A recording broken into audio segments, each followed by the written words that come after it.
Let's do some weather for Weather Geeks on this Wednesday evening. Our weather has been pretty quiet today, but boy, has it been a blockbuster day in parts of Indiana and now into western parts of Ohio. So we're going to spend just a minute or two showing you what's going on out here. Still several confirmed tornadoes still on the ground, it looks like, in northwest Ohio as I recorded this at 7:22 this evening. This is mostly south of the Toledo area and then heading down towards Defiance, Ohio, in northwest Ohio.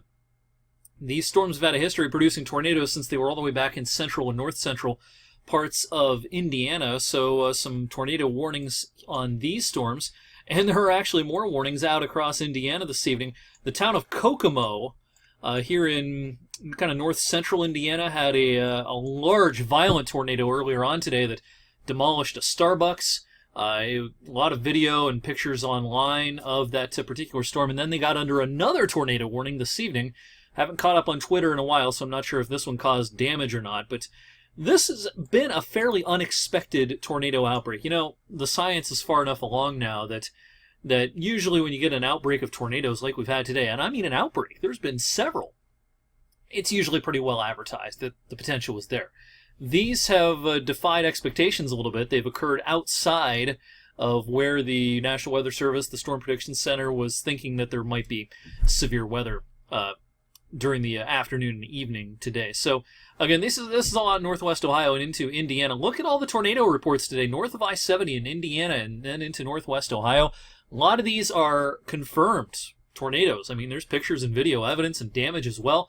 Not a lot of radar-indicated tornadoes here. These are mostly legit sighted tornadoes. So no surprise there's still a tornado watch out in northwest Ohio over into Indiana for a while this evening. All right, this is all pretty much along or just behind a warm front that's pushing east. Our dew points today were in the 50s to around 60 a lot of the day, and they've started to creep up this evening, but the true humid air is just off to our west. Columbus, the dew point here in the 7 o'clock hour is 70, Cincy 73, Indianapolis at 75. What's going to happen here as we head through the overnight? Now, we're not expecting severe weather here. This activity should weaken considerably over the next few hours as it heads into a less favorable environment. But nonetheless, we do have the chance for some showers and some thunder as we go up towards midnight into 1, 2 o'clock in the morning.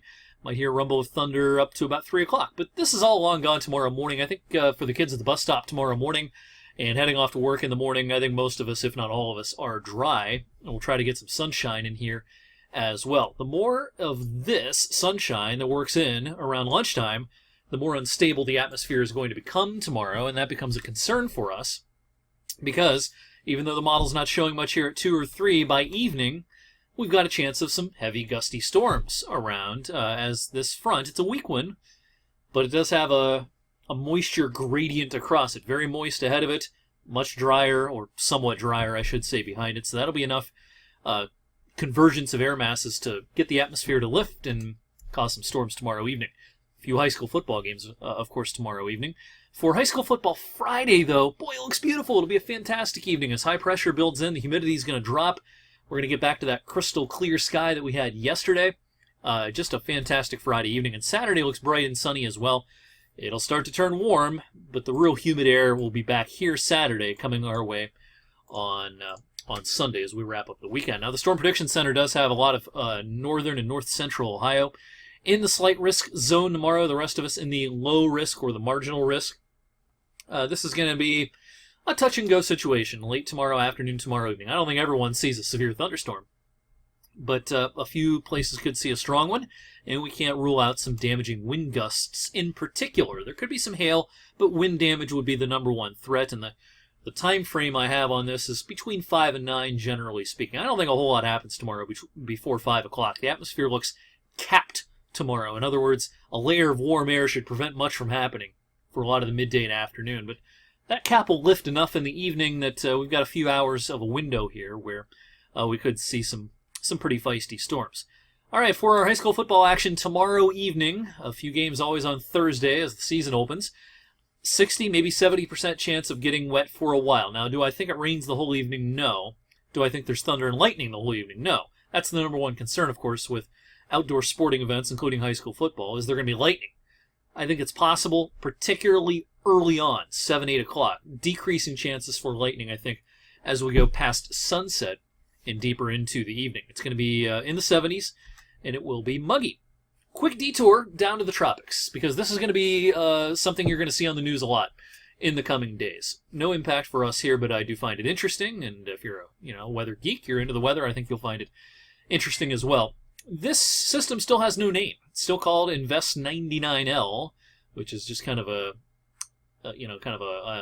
placeholder name, if you will, until it gets a name. It becomes a tropical depression at some point. But this is, let's put a loop on this. This is churning towards Puerto Rico right now. There's San Juan, middle of your screen, or just to the left. Fairly disorganized. And the next 24 hours, maybe 36 hours, are going to be very interesting, because there are huge mountains from Puerto Rico through Hispaniola over to Cuba that are the graveyard of a lot of tropical systems. Does this system go over all those mountains and just get torn apart? No big deal.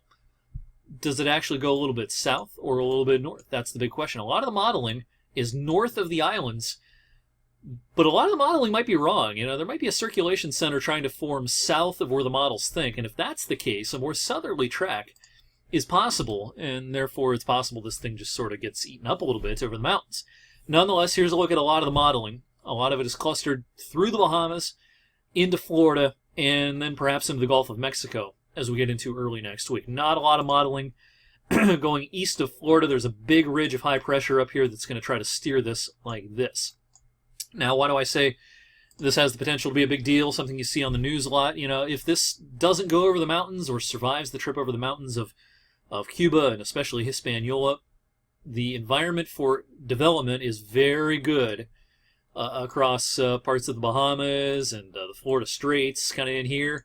If this gets in here, this could really go to town and become a big tropical system, something we haven't dealt with in the U.S. in quite some time.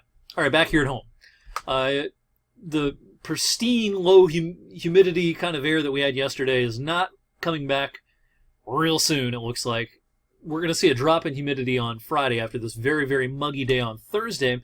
We'll notice the subtle decrease in the atmospheric moisture, but we're not going to get into this dry air up here this time around, unfortunately. So that's not in the cards for any time real soon.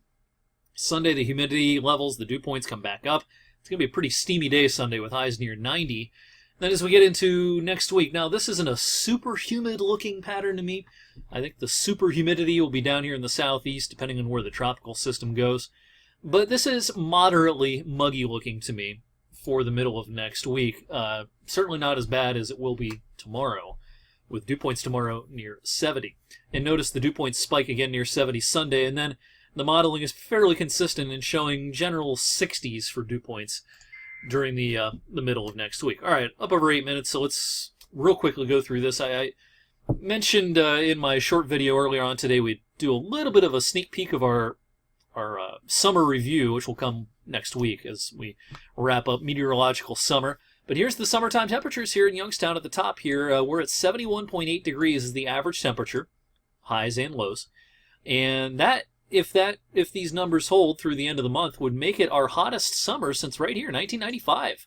It's been 21 years. This summer so far has been hotter than the hot summer of 2012, hotter than the hot summer of 2010.